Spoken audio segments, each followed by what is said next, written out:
It took me a long time to figure out how to truly love myself, not just embracing the best parts of me, but also falling in love with my unedited self, with my many flaws and my shortcomings too. Like any love story, it's been a wild roller coaster, to say the least.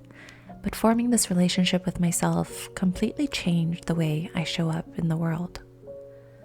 Now I feel worthy of abundance, beauty, and blessings that come into my life. I can be gentle when I fall, but strong when I need the support. I can honor the person I'm becoming while wholeheartedly embracing my past. Self-love begins with the self, but I learned that through this journey, I can love others more deeply and abundantly as well. So today, I wanted to share with you some self-love habits that helped me to fall in love with the main character of my own story. Instead of blaming ourselves for the mistakes that we made, what if we see them as opportunities to grow and build character? What if we see each mistake as a lesson learned and treat them just as important as our achievements and our successes? All the failed relationships, the wrong choices I've made, money wasted, friendships that ended, the awkward first-time experiences. I could go on. These memories haunted my subconscious for the longest time, but now I tell myself that I can't keep myself accountable for not knowing any better at the time. As Maya Angelou once said, you may not control all the events that happen to you, but you can decide not to be reduced by them. I notice that I'm so forgiving and understanding towards other people, so why should it be any different towards me? Now, I take responsibility for my actions, of course, but I try not to blame myself for my lack of knowledge or experience. I also encourage you to ask yourself, did I try my absolute best at that time with the given circumstances? And if the answer is yes, forgive yourself and learn to let it go.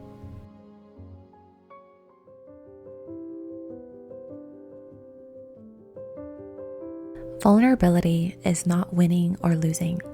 It's having the courage to show up and be seen when we have no control over the outcome. Vulnerability is not weakness. It is our greatest measure of courage. Brené Brown, Rising Strong.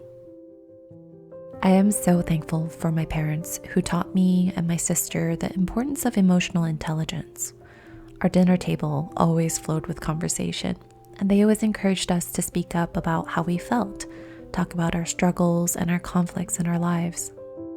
It wasn't just me and my sister who took center stage, but we also saw our parents be vulnerable with us and open up about what they were going through. Now I know that they were not revealing their weaknesses. They were showing us their courage.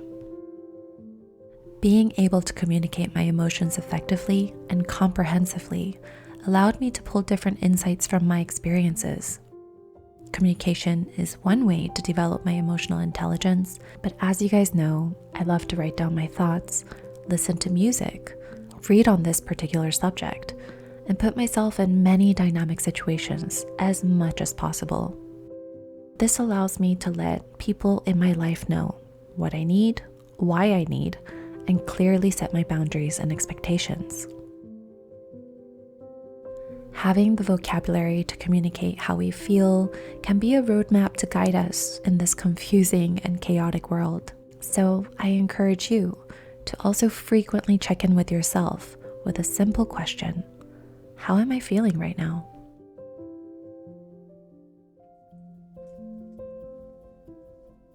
The other day I came across a quote that said, when you say no to someone and they get upset at you, it doesn't mean you should have said yes.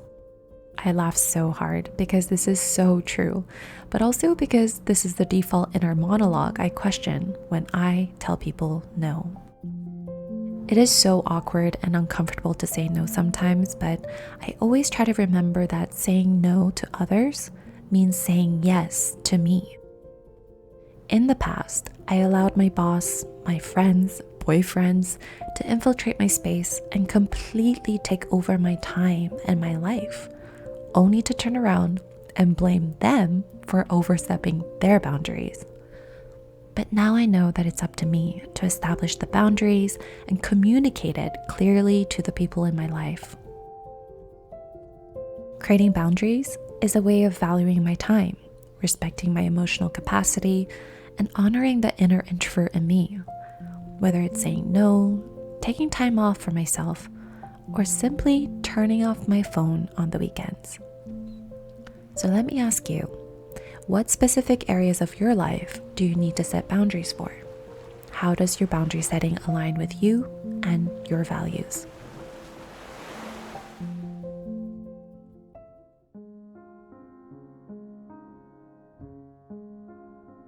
We live in a world of scarcity, constantly telling us that we're never good enough, pretty enough, smart enough, rich enough.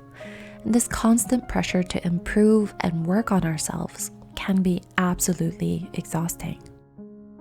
Instead of operating through life based on what I don't have and who I'm not, I decided to shift all my focus to who I am and what I already have. Every night, I write down 5 things I'm grateful for. And as simple as this sounds, this habit really shifted my whole worldview, from feeling insufficient to feeling abundant. With this mindset, everything else that I achieve or gain isn't out of necessity, but rather just becomes another blessing in my life. No matter what society tells us, I believe that we are all worthy. Even when we're lazy or having an off day, whether we fail on a huge test or land our dream jobs, whether we break up with someone or we get engaged to someone we love, whether our skin is covered with acne, stretch marks, scars, or it's blemish-free. These are just external factors that will always come and go, but our worthiness is unshakable because it comes from within us.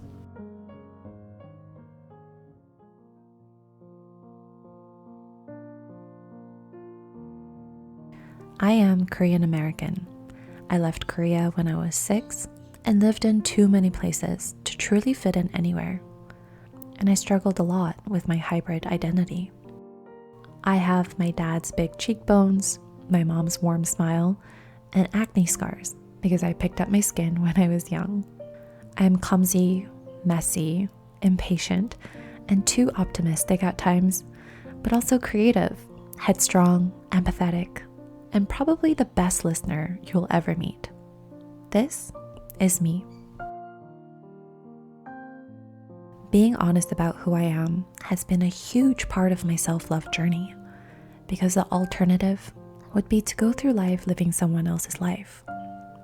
When we embrace our uniqueness, we don't compare ourselves to others because we know that everyone's path is so vastly different. We dress for ourselves, speak for ourselves, and live life on our own terms. And most importantly, our actions are in line with what we value. So instead of conforming to societal standards, I dare you to be different and embrace what makes you so original and unique.